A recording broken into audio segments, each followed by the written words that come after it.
আবারও আমন্ত্রণ Walton smart fridge business রিপোর্টে। পণ্যের গুণগত মান নিশ্চিত করতে Bangladesh standards and testing institute বিএসটিআইকে আরও সক্রিয় করার উদ্যোগ নিয়েছে সরকার। বাড়ানো হবে বিএসটিআইয়ের সক্ষমতা ও লোকবল। বিশ্ব মেট্রোলজি দিবস উপলক্ষে আয়োজিত এক আলোচনায় এসব কথা জানান শিল্পমন্ত্রী নুরুল মজিদ মাহমুদ হুমায়ুন। অনুষ্ঠানে বক্তারা বলেন, বিশ্ববাজারের প্রতিযোগিতায় টিকে থাকতে হলে মানসম্মত পণ্য রপ্তানি করতে হবে, আর রপ্তানিমুখী পণ্যের মান নির্ভর করছে বিএসটিআইয়ের উপর। তাই সংস্থাটির কর্মীদের আরও বেশি সততার সাথে কাজ করতে হবে। দেশের মাছ ও ফলমূল সহ বিভিন্ন খাদ্যপণ্যে ফরমালিন কিংবা ভেজাল রোধে ভোক্তাদের সচেতন হওয়ার আহ্বান জানানো হয় অনুষ্ঠানে।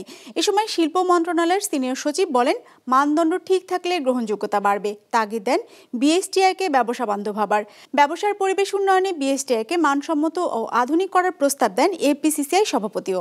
ওয়ালটন ফ্রিজ কিনে অনেকের মতো আপনিও হয়ে যেতে পারেন মিলেনিয়াল। সেরা পণ্যের সেরা অফার। বিএসটিআইকে আর এম্পাওয়ারমেন্ট করতে হবে। বিএসটিআইয়ের লোকবল কম, বিএসটিআইকে আধুনিক মানসম্মত যে সমস্ত মেশিন দরকার সেগুলি কিন্তু নাই। আমরা দেখি বন্দরে যখন মাল আসে 4-5 দিন, 7 দিন, অনেক সময় 10 দিন পর্যন্ত ল্যাবরেটরির কারণে, টেস্টের কারণে কিন্তু মালটা রিলিজ হয় না। ক্যাপাসিটি সেভাবে বিল্ড আপ হয় না, আমাদের লোকবল নাই।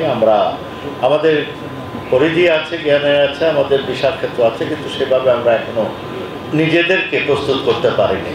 আমাদের ল্যাবরেটরি ক্যাপাসিটি বাড়াতে হবে, আমাদের ম্যান পাওয়ার বাড়াতে হবে, প্রত্যেক জেলায় বন্দর থেকে শুরু করে সব জায়গায়, যাতে স্টাক অফ না হয়। আমাদের আমদানি, আমাদের রপ্তানি কোনোটাতেই যেন লোকাল প্রোডাকশন প্রত্যেকটাই আমাদের মেজার থেকে শুরু করে কোয়ালিটি প্রত্যেকটা মেনটেন্যান্সের জন্য এর বিশাল প্রয়োজনীয়তা এবং বিশাল একটি দক্ষ কর্মবাহিনীর দরকার আছে, কর্মী বাহিনী।